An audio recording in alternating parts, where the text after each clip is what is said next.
ones under the age of 2. You know what? We a big show. It was a lot of. It was a lot of energy. We had a lot of stuff going on. I'm looking at the live chat. A lot of people want to talk about the situation, continue the conversation that we had on the TV version of us about the Secret Service. And I said, you know, why don't we just start defunding? That's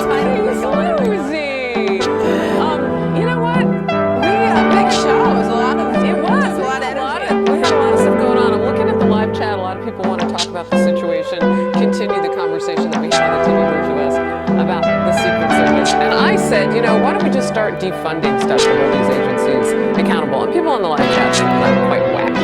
Yeah. Like, you could never just take the money. You can't turn a government program around. Okay, so what's the answer? What do we do? Well, I thought it would be get a better leader. Chat think that I'm quite wacky. Yeah. Like, you could never just take the money. You can't turn a government program around.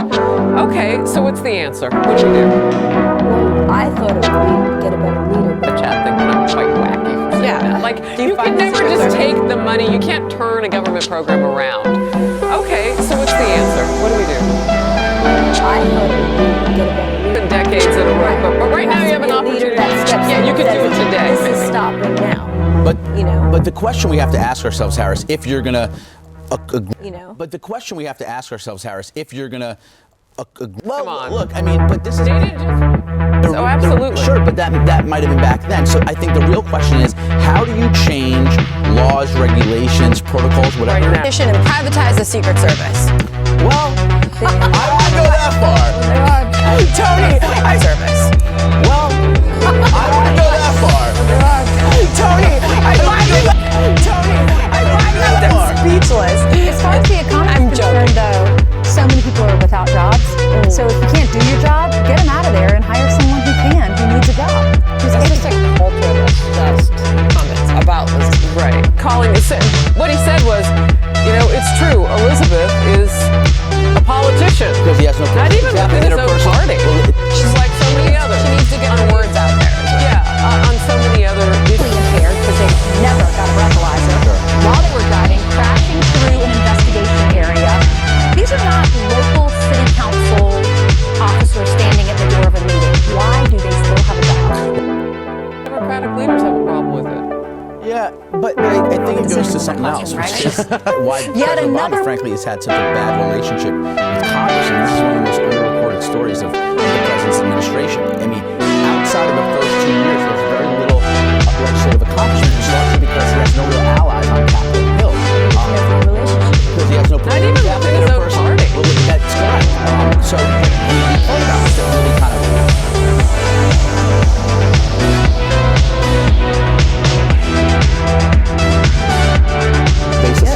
And that's another big part of it. She's very charismatic, specifically the angles that she's hit. What does that mean? Well, because Elizabeth Warren has been arguing that this would be a job, right? Exactly. Elizabeth, to your point, Sandra, Elizabeth Warren is kind of a poster child for this protectionist wing of the Democratic Party that Barack Obama was part of when he was a candidate running for president, again, as I mentioned during the program, and using free trade as a web issue against Hillary Clinton. Remember, she's against this because she just doesn't think the president's capable of negotiating a good deal. That's the other side of this. That's where you see some pro-free trade Republicans very reluctant to give this president authority to negotiate. I'll tell you this, the day she announced a debate or something happened, she looked really interesting. Before, you know, look, I mean, they're bashing sometimes. She's losing a Hillary Clinton contest against every Republican except for Carly Fiorina and John Kasich, lesser-known people whose national footprint, I think, is a lot smaller. And I think Carly also has to kind of find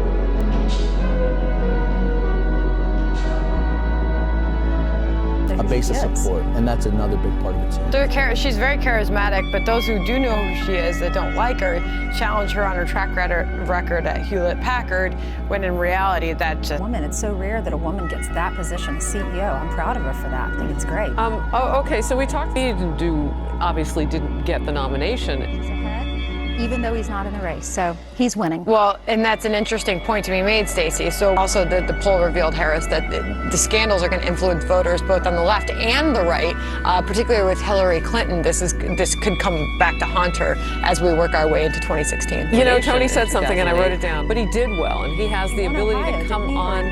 He won Iowa. Well, he has the ability to come onto the scene and make a splash, and if he's already seen as trustworthy over the potential Democratic candidate. But then you'd criticize them, then we would be criticizing them, God forbid. They'd have to fix it. The reports. Have this mentality that If you concentrate on apologizing to this woman, My opinion, I think this is the worst lesson that you can teach students. You have young girls, maybe one in 3rd grade. I don't know, because I don't know really specifically the angles that she's hit. or something happens, she'll be really interesting to watch. And then why would you think she can't? she's losing in a head-to-head contest against every Republican except for Carly Fiorina and John Kasich, lesser-known people whose national footprint is a lot smaller. And I think Carly also has to kind of find her role in this field. A lot of these candidates, like Rubio, like Jeb Bush, like Ted. I guess the nation would ask, why should the rest of us? But it's a decades-old culture, so who would criticize it? Because you'd have to do it from inside the Beltway. Well, I think you have to look then at the reforms, the civil service reform. But then you criticize It's so rare that a woman gets that. They'd have to fix it. The report says But then you criticize them, then we would be criticizing them, God forbid. They'd have to fix it. the report says Of the Democratic Party that Barack Obama was part of when he was a candidate running for president, again, as I mentioned during the program, and using free trade as a wedge issue against Hillary Clinton. Remember, favorability, honesty, trustworthy. She's between 35 to 40%. Listen, I think you make a great point. I think a lot of women would say that about men. Wouldn't it be nice just to have a nice guy? Yeah, we do say that. Yeah. Yeah, but he has backbone and is willing to, follow through. And he is. He's a smart guy. And he's run a state, and he's Yeah, done all those exactly. things. And well, we shall see. And Who he's do you also think Tony. jumps in next? Listen, I think you make a great point. I think a lot of women would say that about men. Wouldn't it be nice just to have a nice guy? Yeah, we do say that. Yeah. Yeah, but he has backbone and is willing to, follow through. And he is. He's a smart guy. And he's run a state, and he's Yeah, done all those exactly. things. And well, we shall see. And Who he's do you also think jumps Tony. in next?